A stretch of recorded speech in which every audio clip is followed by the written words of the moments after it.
we are both in track right now. I have the title of my lecture is I titled it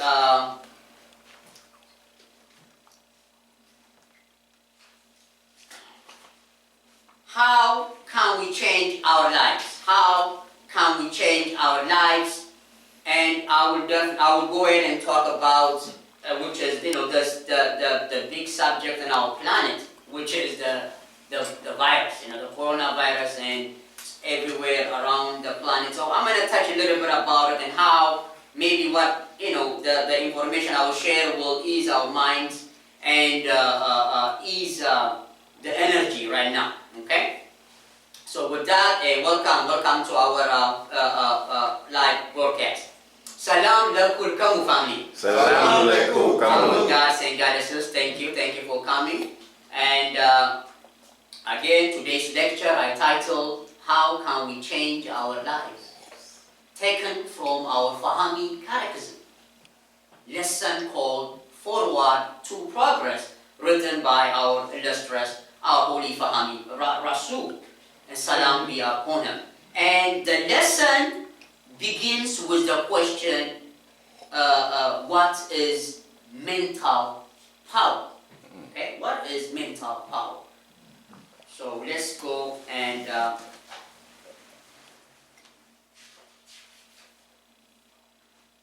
mental power is the force of thought. This force can be directed to another or used to exert influence over persons or beasts, inventions, or even your own self. So just pay attention to it. The lesson says this mental power, which is the psychic power, alright, can influence over persons or beasts, inventions, we talked about it earlier, and even your own self. That's why I'm going to talk about your own self, okay? The last sentence, your own self, is very important, family. The lesson touches upon the 7 principles of the soul and the psychic power, which is the 4th principle, and its power. And we must nurture for good to better our lives, because as the lesson says, we can use it for our demise also. Okay?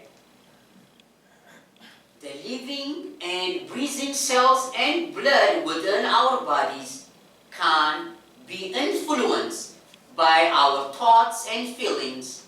Okay? And we will cover that more in detail later on. Okay? So, and here when it says, even your own self, your thoughts can influence yourselves, all right? And by entertaining some thoughts or stressful things, you can damage your own health. You can compromise your own health, okay? So the next question is, how can we change the course of our lives? That's what the title I named is from that question. How can we change the course of our lives?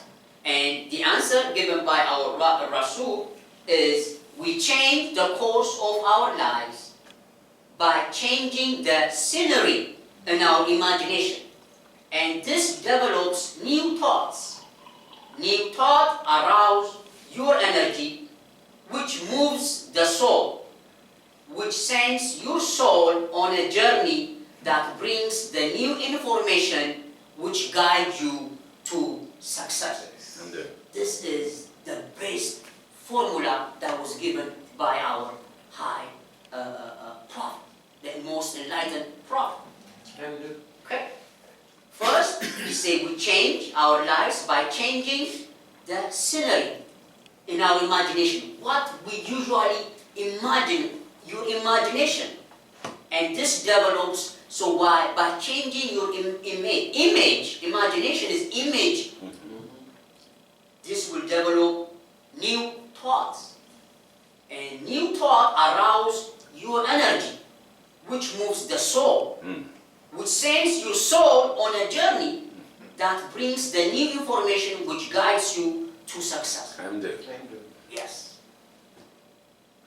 At the same time, earlier I just said, if you have thoughts of negative things, it will work too. That negative thoughts you have will influence you and guide you to your destruction, to your even more suffering, more illness, okay, by your imagination. And right now, which we're going to go into it, there is an image of coronavirus, this bad image people are entertaining right now. Oh, I want to get sick. Oh my God. That image they're entertaining will lead them into even more to be sick. And we're going to cover it even more in detail, okay?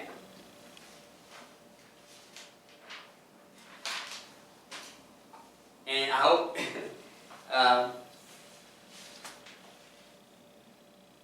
our Fahami science lesson continues by saying, all right, which I just read, how do we change our lives? Okay? Again, family, we must keep in mind that it can also guide us to illness and suffering if we are not taught how to use the Fahami science properly.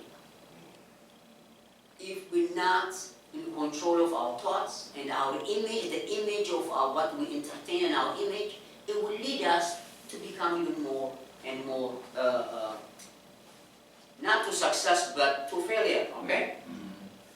All right, to help us even now, to even break it down even more, to help us understand it, I will read from the great and noble Ra'anafar Aman, Matunatar Books, Volume 5, Keys to Health and Longevity. Okay, this is the book I've been studying, for many, many years, and I gotta say this to our family. We are Fahamis, We are Fahamis. We have no problem with other groups, other societies who are trying to awaken the sleeping giant. Yeah. We have no problem. In fact, our Holy Fahmi Rasul mentions some saints and some prophets even in the gospel. He's not saying, I'm not the only one. Look, there are the Bahi of the Bahis, the Noble Jualis, and some other prophets he mentioned. There's no, but there's no competition. He would just bring in another enlightened saints he mentioned, But we are Fahamis, they are there, okay? That part. So, I have respect for Ra'ana Faraman and his Asar and Asset Society.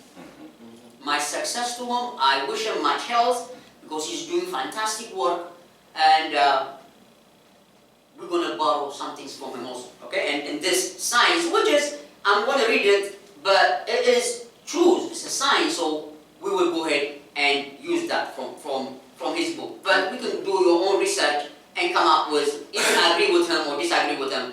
But I have done my research and I'm going to use it for that purpose, okay? To make what? So you can clearly understand where our Holy Family was saying, we change the course of our lives by changing the scenery and our imagination, and this develops new thoughts, okay? And new thoughts arouse your energy, which moves the soul, which sends your soul on a journey that brings the new information, which guides you to success. Okay?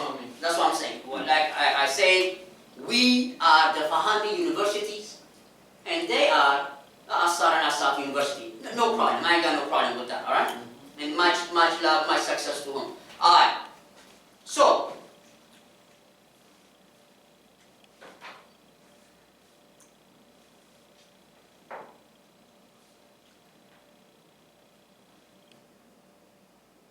Now, while everyone refers to the religious lives as the domain of spirituality, the involvement in the major religions do not involve training in in the use of the Spirit.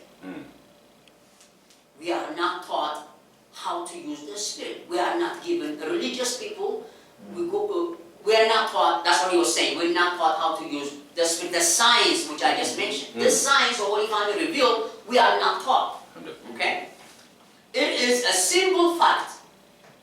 If you live by believing, you don't have to learn how to know. Our Sheikh made that clear over and over again in the past lectures over. And Ra'ana Faraman agrees with us. He says, if you are live by believing, you don't have to learn how to know. If you live by, if you are convinced that your healing requires superhuman intervention, then you will not spend time cultivating yourselves to bring about your healing. You will delegate the responsibility to the other world. Failing that, you will place yourself in the hands of medical professions or courts to be treated, not healed. Worse yet, you will seek healing from God, a deity, or a doctor while committing suicide through a lifestyle that totally ignores the truth that you must obey the laws of your body, mind, and spirit. Perfect. Then we say Fahami is the law of the universe. Okay? By ignoring, he's saying, you people,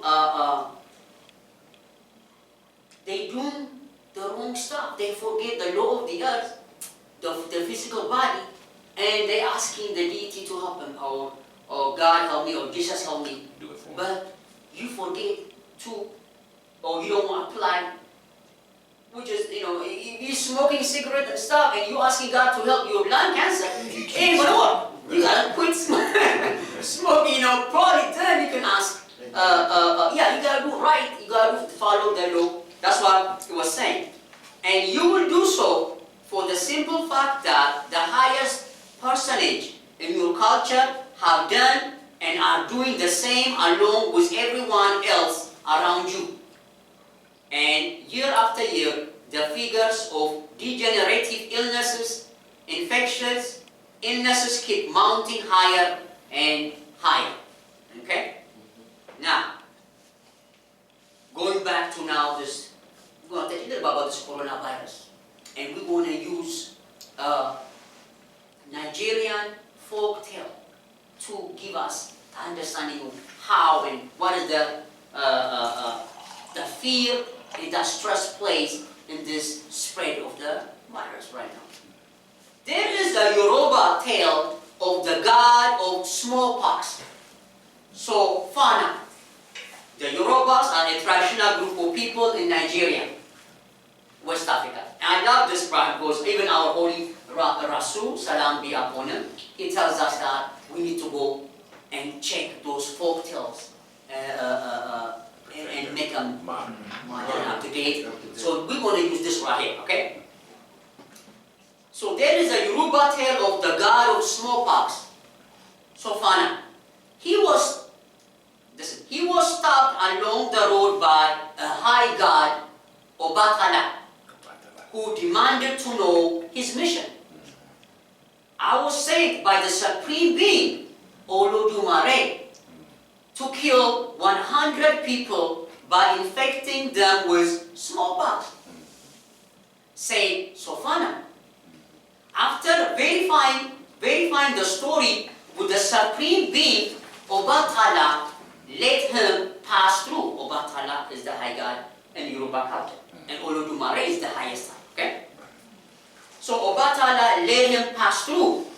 On his way back, Obatala stopped Sofana and accused him of disobeying Olodumare's order.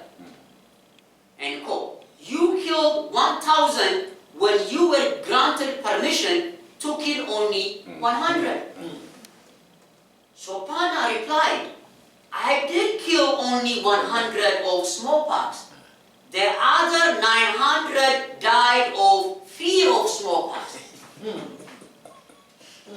He said the other 900 died from the fear of smallpox, the stress. Okay, we're going to go deep, we're going to do it. We're going to go into it. Where religious institutions engage in teaching people how to use their spirits, they would not be killing themselves with stress. The verdict is in. All that you have to do is to observe the stress-filled life of the majority of religious people in the world. Okay? And so that gives us a good way to see, you know. He said, I kill only 100 people, but the other 900 died out of the fear and the stress. And right now, that's what we are seeing in the whole planet. I got a brother that called me and say, even in our country, in Ethiopia, the face mask has quadrupled the price of it. Everybody's worried about it. What going to do? Face mask is, it used to be $30, now it's $180. You know, that's even in Ethiopia. You know? So hopefully these things I'm talking will help, okay? So, before, and we're going to go deeper since, you know, I am a science major, you know. Yes. My training is in science, the genetics, you know, all that. We're going to go deep into the science of stress. We're going to go deep into it, all right?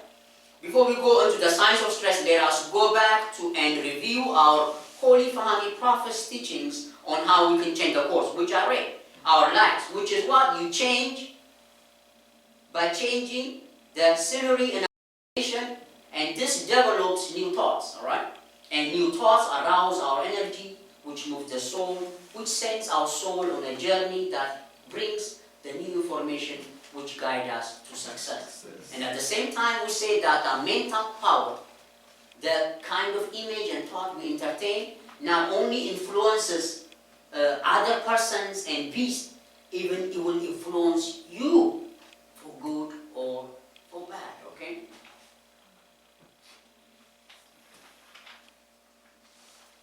Okay, so the scenery and the imagination is very important in the Yoruba folk tale, which led 900 people to lose their lives.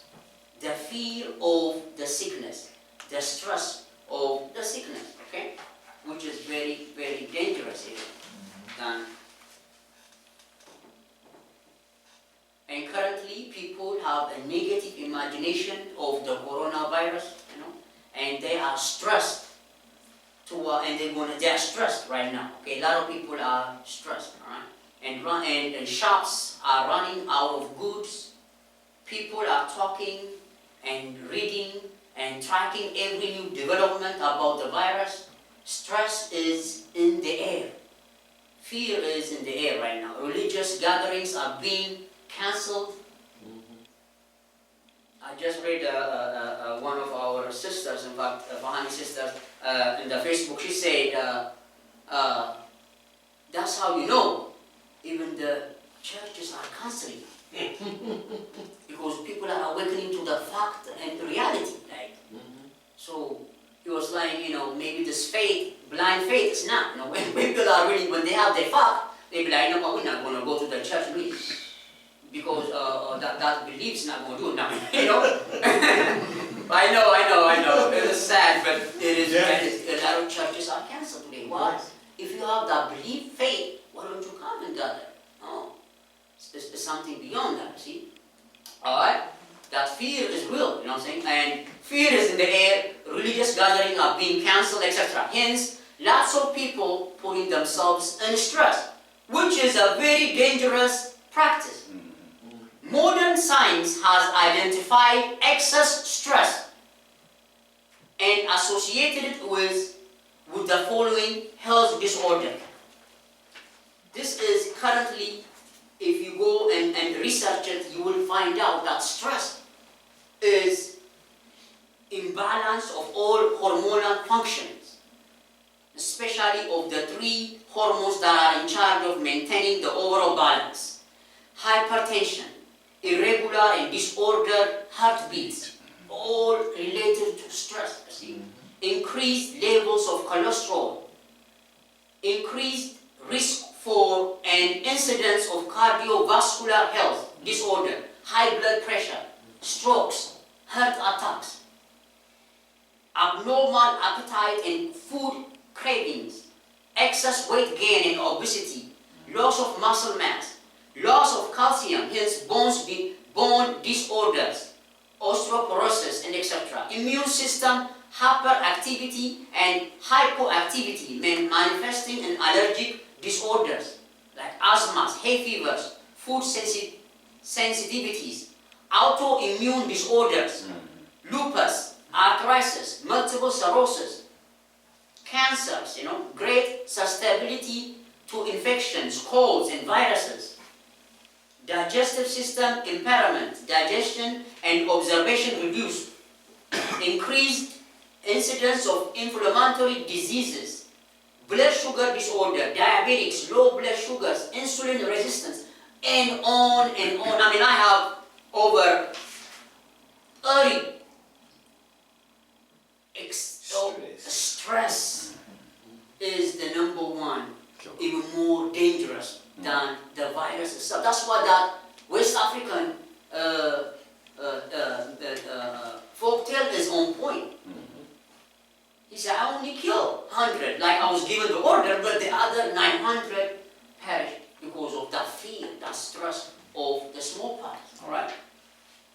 Menstrual disorders, menopause problems, anxiety, irritability, high negative mood, moodiness, increased fearfulness, decreased memory, IQ, that all directly linked with 90% of diseases, as modern science puts it, is stress, see? Okay? So family, as you are listening to this right here, family, do not buy into this fear factor, fear, stress, causing us stress. People, if you are stressed, the stress is more dangerous than the virus. So keep calm, breathe in, take deep breaths and calm yourself down. Calm yourself, because the stress is more dangerous than the virus itself.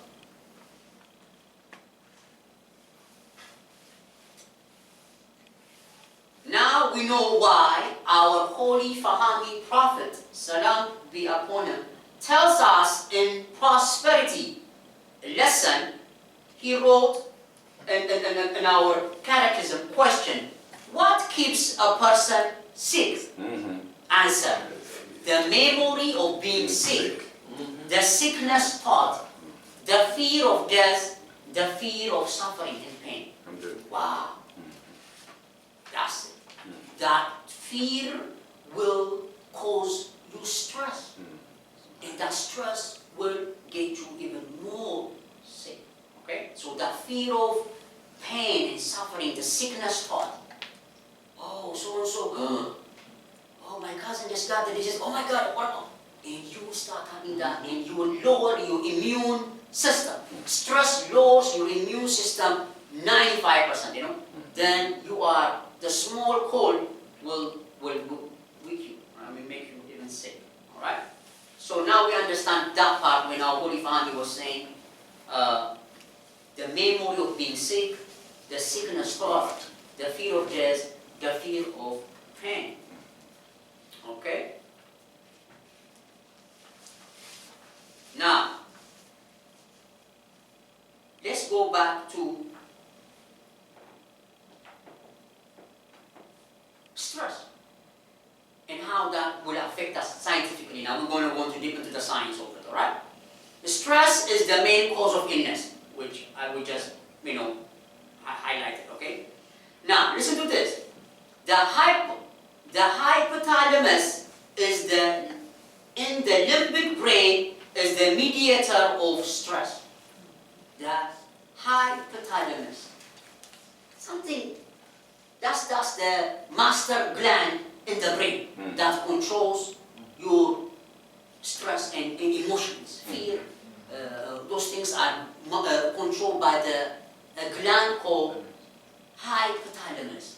So this, like as I was preparing this, this lesson, it just hit me. Even just listen to the sound, hypothalamus.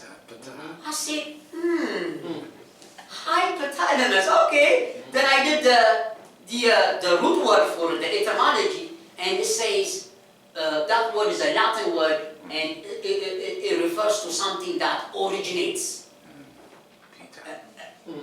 I said, okay, hypothalamus, and it's a master gland in our brains, all right? So it has two divisions. The first one is the back portion of it, and the second one is, they call it the anterior and posterior. The posterior or back portion of the hypothalamus governs the sympathetic division of the autonomous nervous system, which is in charge of carrying out the stress response. Okay? So as you master, as I was even meditating on it, even the Ptah in our Spanish science college, we say he is a double god, bisexual. He has the moon and the earth in complete balance. So I said, this master gland has two functions. One is in charge of your stress response, and the back side of it, which is the anterior or the front, the front portion of the hypothalamus governs the parasympathetic division of the autonomous nervous system, which is in charge of maintaining the body in the normal state of relative calmness, returning the body to the state following the stress response induced by the sympathetic. So one portion of the hypothalamus deals with the stress response, and the back portion deals with the stress response. The front portion deals with calmness.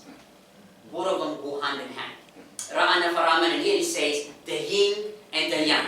Yang follows yin, yin follows yang. But my enlightenment is that hypothalamus, and we say the sun and the moon. And when they are in perfect harmony, then we are the Ra is born, that light is born, our family, college, university, something like that. Okay? So the state of balance between the yin and yang, or the positive and negative aspect of the hypothalamus, is what we call homeostasis, or perfect harmony. And the base health is when those hormones, the parasympathetic, the hypothalamus is in state of peace. All right. So the posterior and anterior divisions of the hypothalamus was designed to work together. The sympathetic portion was designed to provide for the physiological and mental survival response to an immediate physical threat, and the parasympathetic portion for the return to the normal operational condition of calmness. So one portion, whenever there's a danger, whenever there is an immediate threat now, physical threat, okay?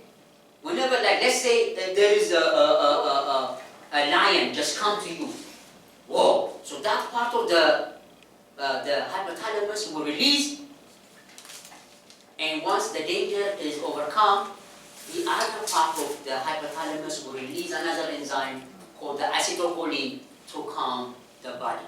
All right. So I just gave you an overview of that. Right.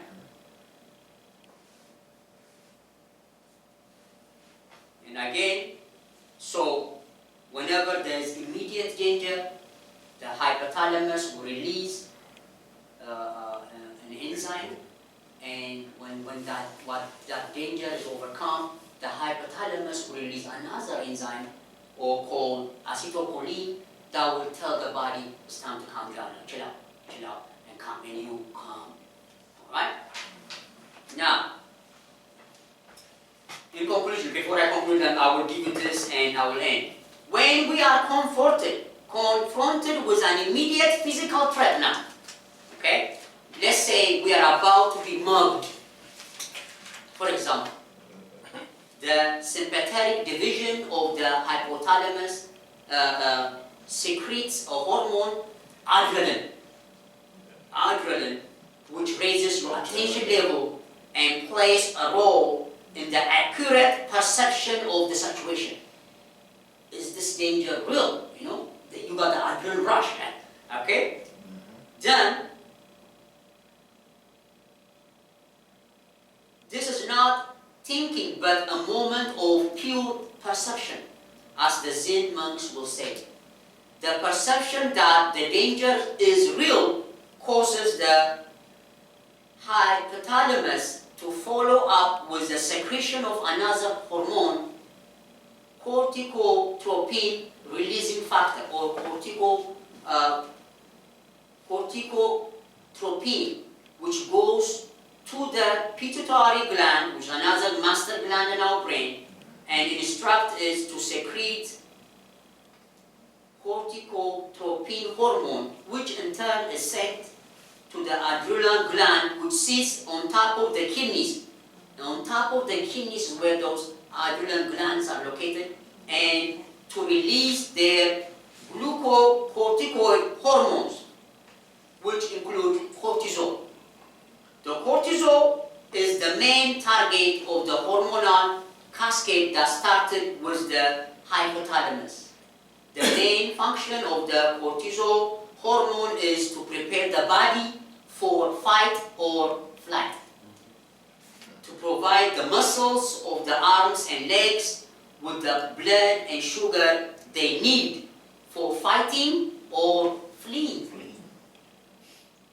Cortisol causes the emptying the liver of its blood sugar stores and blood to be diverted away from most of the brain, okay, and all of the vital organs.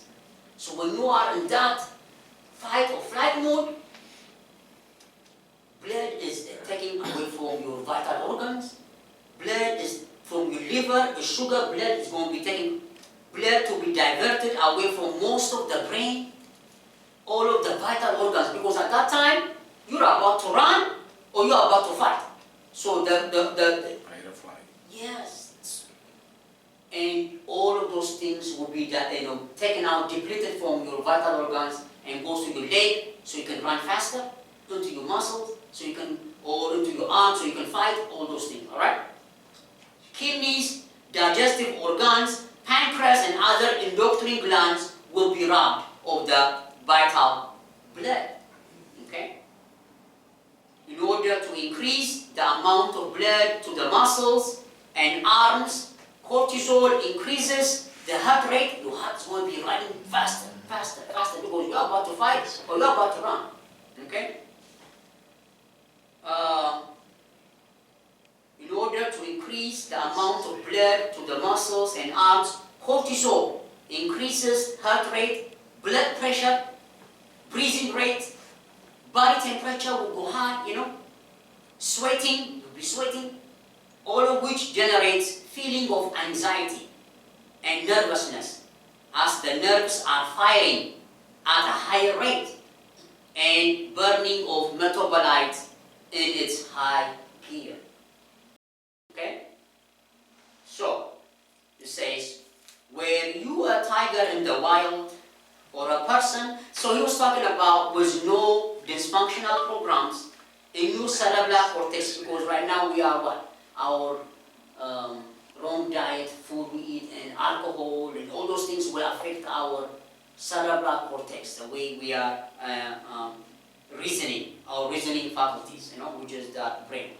Chemical imbalances in your blood and in your body, the parasympathetic division of the hypothalamus will trigger a relaxation response led by the hormone acetylcholine. Acetylcholine. to reverse all of the effects of the survival response of the sympathetic, and thus return the body to its normal state. Meaning, so once that threat is overcome, the hypothalamus will release acetylcholine, a chemical, and you will become calm. Like, oh my God, okay, cool. I'm not eating by this lion, or this dog is almost biting me. No, the dog is gone. You're good. If you are normal, though, okay. If you're not mentally have some chemical imbalance or some problems you have, okay. And say that will be the end of it. There will be no illness after effect. Since there are no illness effect, it is best not to label the actions of the sympathetic in such a situation a stress response. That's not a stress response, that's survival, okay? You do something and you do to survival response. That's why you do to survive. It's not stressful, okay? Like other college, doctors are saying, oh, you are stressed. No, you're not stressed, you're responding in that manner, survival, okay? It's important, again, the science says, Ra'ana Faraman in this book, it says it's important to realize that the hypothalamus was designed to follow up the sympathetic arousal with the parasympathetic relaxation response according to the body's law of homeostasis, or as the Taoists say, yang is always followed by yin and vice versa. Okay? You are in that state, calmness. You get, stress, your response to the danger, once that danger is overcome, you go into your calm state. Okay? In the stage of the immediate threat of a murder, he's talking about a immediate physical threat. But when you're having fear of a virus, that's not immediate physical threat. You are now having a mental stress. Okay? You are saying, what if this happened to me? You are stressed by saying, what if this? What if that? It's not immediate physical threat. It's not like the dog came to bite you. No, that's immediate physical threat. But he's talking about emotional threat, stress now you are under. What if this happened to me? What if I have this? And you start stressing yourself now. Okay? So in the state of the immediate threat of a mugger or a dog coming to bite, your hypothalamus is being stimulated several times a day for many hours at a time. And every day for the past 8 months or longer that you have been going through a nasty divorce. Just an example here. You're going through this divorce, so you are stressed, you are thinking mentally, you are in hours and hours, you're mad, you are going through that mental stress. Okay? So, adrenaline from the hypothalamus is followed by the CRF that tells the pituitary to secrete corticotropin, which is the stress,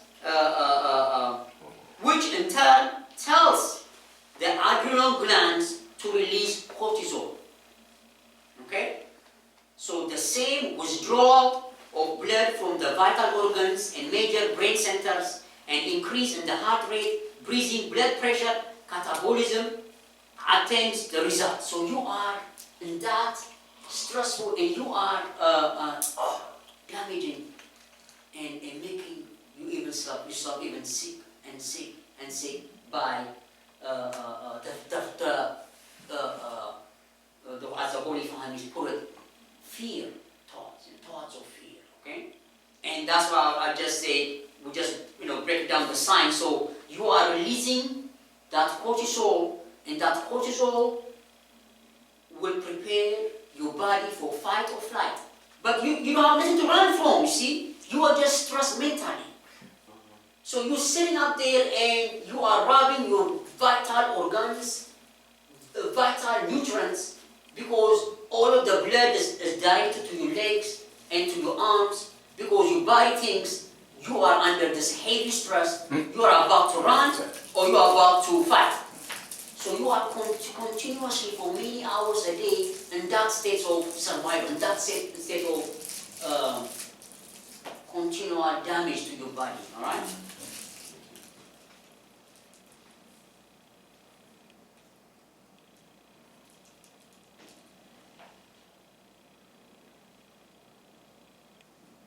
So with that, one major reality that the majority of the world scholars are yet to learn is that man is supposed to reprogram the limbic brain to respond in harmony with the cerebral cortex. Okay?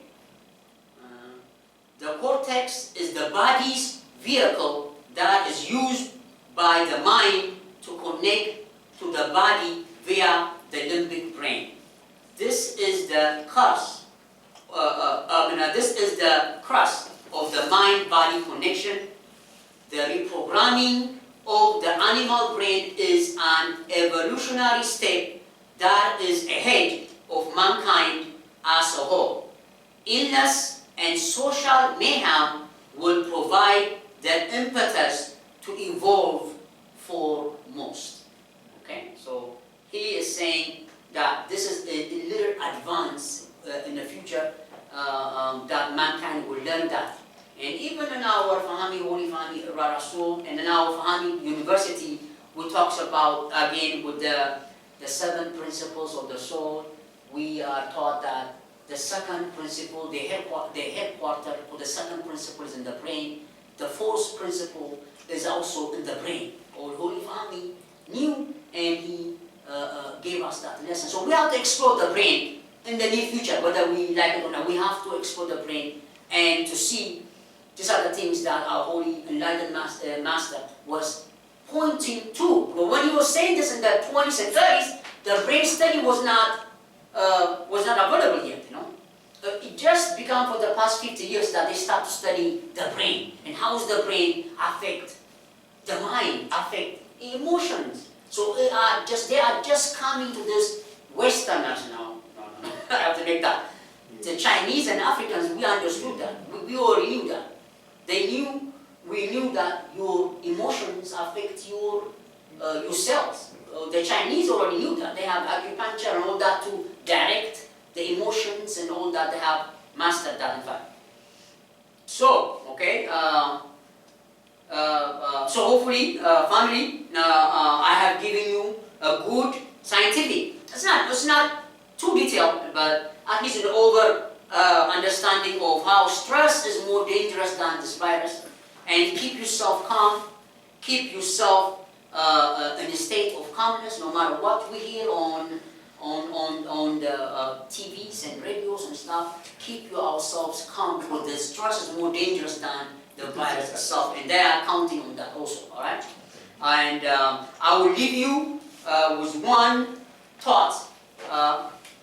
I would like to leave you with this teaching of the Buddha, which is, he is our noble ancestor also.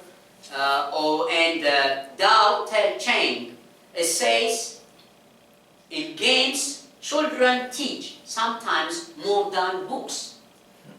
The game rock, paper, scissors. Remember that game? Rock, paper, scissors. He says, in games, children teach sometimes more than books. Look beyond the game as you look beneath the surface of the pool to see its depths. Each, in turn, conquers the other. The rock, paper, scissors. Each, in turn, conquers the other. There is no stronger or weaker. This is the harmony of nature. Alright? So with that in mind, family, this virus in a way is going to humble the human race, in my view now, in my humble view, this will humble the human race. One little bitty virus is shutting down civilization. So maybe we are not the top of the food chains that we think we are, We need to respect each and other life forms out there. Alright? And I believe what's going on right now will force the human race to change their diet, because we can't afford getting diseases from those animals. We've been eating them indiscriminately. And this will even help us in the future to really reconsider that since we are at the top of the food chain, we can just kill 74 billion animals a year and not catch some kind of disease from. It's not the coronavirus. Some other virus is going to come from some pig or something that will wipe out the human race. So hopefully this will humble us and help us to really consider eating fruits and vegetables like we are meant to eat according to every religious scriptures. All right. With that, I say salam lakum, peace and blessing. Salam.